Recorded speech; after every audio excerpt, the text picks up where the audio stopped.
آج دور دراز بیٹھے ہوئے لوگ یہ سمجھتے ہیں کہ فلسطین میں جو کچھ بھی چل رہا ہے وہ ان کا علاقائی جھگڑا ہے، ان کے بارڈر کا مسئلہ ہوگا جیسے ہمارے لیے کشمیر کا مسئلہ بنتا ہے۔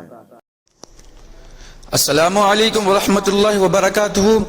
آپ لوگ دیکھ رہے ہیں اظہری نیٹ ورک چینل، تو ہمارے چینل کو سبسکرائب کریں اور بیل آئیکن دبانا بالکل ہی نہ بھولیں، اس لیے کہ آپ کے پاس ہماری نئی ویڈیو کی نوٹیفیکیشن آتی رہے۔ تو بیان کو شروع کرتے ہیں۔ ایسا نہیں ہے میرے عزیزو، یہ بہت پرانی تاریخ ہے۔ مسئلہ یہ ہے کہ وہاں پر دنیا کے 3 بڑے پرانے جو ادیان ہیں ان کا وہ محور و مرکز بنتا چلا جاتا ہے۔ یہودیت، عیسائیت اور مسلمانوں کے لیے، سب کے لیے وہ مقدس ہے، محترم ہے، متبرک ہے۔ یہودی بھی اس کو مقدس مانتے، ان کا بھی قبلہ رہا، اور عیسائی بھی اس کو اپنا مقدس اور محترم عبادت گاہ کے طور پر دیکھتے ہیں، اس لیے کہ عیسیٰ علیہ السلام کی ولادت بھی وہاں قریب میں ہوئی، بیت لحم میں، اور عیسائیوں کے لیے بھی وہ ایک مرکز کی حیثیت رکھتا ہے۔ اور یہ آسمانی مذاہب میں ایمان والے مسلمانوں کے لیے بھی وہ مقدس و متبرک ہے۔ اس کی وجہ چاہے جو بھی ہو، قرآن پاک میں اس کا ذکر ہے، اور نبی پاک صلی اللہ علیہ وسلم نے وہاں سے معراج فرمائی، معراج کا سفر شروع فرمایا۔ تو اس اعتبار سے 3 بڑے ادیان جو دنیا کے ہیں ان میں یہ اختلاف کا مسئلہ آج سے نہیں رہا، برسوں سے رہا۔ چلیں اگر آج کوئی ہم پر یہ الزام لگاتا ہے یہ کہ مسلمانوں کا اور یہودیوں کا مسئلہ ہے، تو میرے عزیزو، فلسطین میں مسلمانوں کے آنے سے پہلے کی اگر تاریخ آپ پڑھیں گے تو یہودیوں اور عیسائیوں میں کئی جنگیں وہاں پر ہوئی، کئی جنگیں بیت المقدس کو لے کر کے۔ بیت المقدس میں پہلے یہودیوں کا غلبہ تھا، تو عیسائیوں کا بادشاہ ٹائٹس اور ہرکیولس، یہ سب بادشاہوں کے جو نام ہیں آپ تاریخ میں پڑھیں، یہ حضور پاک صلی اللہ تعالی علیہ وسلم کی آمد سے پہلے والے، انہوں نے طاقت حاصل کی، غلبہ حاصل کیا۔ تو ٹائٹس جو بادشاہ تھا عیسائیوں کا، اس نے اتنا قتل عام کیا تھا یہودیوں کا، اتنا قتل عام کہ پورے فلسطین کی زمین خون سے بہہ رہی تھی اس زمانے میں۔ اور پھر جب یہودیوں کا غلبہ آیا تھا تو یہودیوں نے عیسائیوں کا قتل عام کیا تھا، کسی کو چھوڑا نہیں تھا۔ تو بیت المقدس کے حصول کے لیے، اس پر غلبہ حاصل کرنے کے لیے جنگیں برسوں سے چلی، بہت برسوں سے۔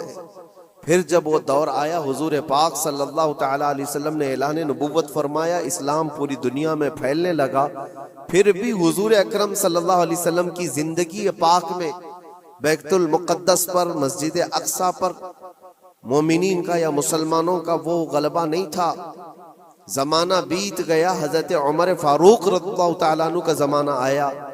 جب حضرت عمر فاروق کا زمانہ آیا تو اسلامی سلطنت کی سرحدیں بہت دور دور تک پھیل گئیں، مصر فتح ہو گیا، ایران فتح ہو گیا، روم فتح ہو گیا، بہت سارے علاقے فتح ہو کر اسلام میں داخل ہوئے۔ تو ایک محاذ فلسطین فتح کرنے کے لیے بھی حضرت عمر فاروق کے زمانے میں بھیجا گیا، جس میں حضرت ابو عبیدہ بن جراح رضی اللہ تعالیٰ عنہ بھی موجود تھے۔ اور وہ اسلامی لشکر جب گیا تو فلسطین کو ان لوگوں نے فتح کیا۔ فلسطین جب فتح ہوا، بیت المقدس جب حاصل کیا گیا، وہ بھی تاریخ بڑی عظیم ہے میرے عزیزوں۔ وہاں اس وقت عیسائیوں کا غلبہ تھا، یہودیوں کو نکال کر پھینک دیا گیا، مار دیا گیا، جیسے بھی ان کے ہر بار ہوتے تھے۔ جب ان کا غلبہ آئے تو ان کو مارے، ان کا غلبہ آئے تو ان کو مارے، یہ جنگیں چلتی تھی۔ پھر جب اسلام آیا تو اس زمانے میں عیسائیوں کا وہاں غلبہ تھا، انہوں نے حوالے کر دیا بیت المقدس کو، مسجد اقصی کو حوالے کیا۔ تو یہ بہت بڑی خوشی کی بات تھی۔ تو اس وقت وہاں موجود صحابہ نے حضرت عمر فاروق رضی اللہ تعالیٰ عنہ کو خط لکھا کہ آپ تشریف لائیں کہ بیت المقدس فتح ہو چکا ہے۔ اور یہ مسلمانوں کے لیے ایک بہت بڑی بشارت تھی، بہت بڑی عظیم خوشخبری تھی، اور سب انتظار میں تھے کہ امیر المومنین آئیں گے تو ان کے ذریعے سے یہاں پر نماز ادا کی جائے گی۔ حضرت عمر نے خبر پاتے ہی سفر شروع فرمایا تھا، لیکن وہ کس حال میں سفر کیا تاریخ میں موجود ہے۔ وقت کا امیر المومنین جس نے محاذ پہ محاذ چھیڑ رکھے تھے اور بڑے بڑی سلطنتوں کو زیر کر دیا تھا، لیکن بیت المقدس کے فتح ہونے کی خبر پا کر جب جانا تھا تو بہت لاؤ لشکر لے کر کے نہیں نکلے، اپنے ایک غلام اور ایک گھوڑے کے ساتھ نکلے تھے مدینہ طیبہ سے، اور وہ بھی اس حال میں نکلے تھے کہ غلام سے طے کر لیا تھا کہ 1 میل میں اس پر بیٹھوں گا تو چلے گا، اور 1 میل تو بیٹھے گا اور میں اس رسی پکڑ کر چلوں گا۔ یہ دونوں میں طے ہو چکا تھا۔ اس طرح سے امیر المومنین سفر کرتے ہوئے فلسطین پہنچے تھے، بیت المقدس پہنچے تھے۔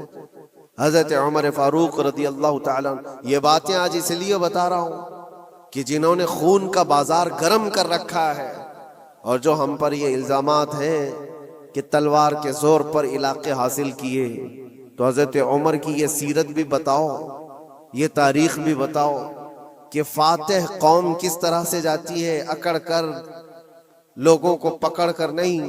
حضرت عمر جب بیت المقدس کے فتح کے بعد فلسطین آ رہے تھے، خبر مشہور ہو گئی، عیسائی بھی مسلمان بھی جو وہاں موجود تھے سب لوگ امیر المومنین کو دیکھنے کے لیے باہر نکلے تھے۔ اتفاق ایسا تھا کہ فلسطین جب قریب تھا تو سواری پر بیٹھنے کی باری غلام کی تھی، حضرت عمر کی باری رسی پکڑنے کی تھی۔ اگر آپ لوگوں کو مفتی سلمان اظہری صاحب کا یہ بیان اچھا لگا ہو تو ہمارے چینل کو سبسکرائب کریں اور بیل آئیکن کو دبائیں اور لائک بھی ضرور کریں۔ السلام علیکم ورحمۃ اللہ وبرکاتہ، ملتے ہیں اگلی ویڈیو میں۔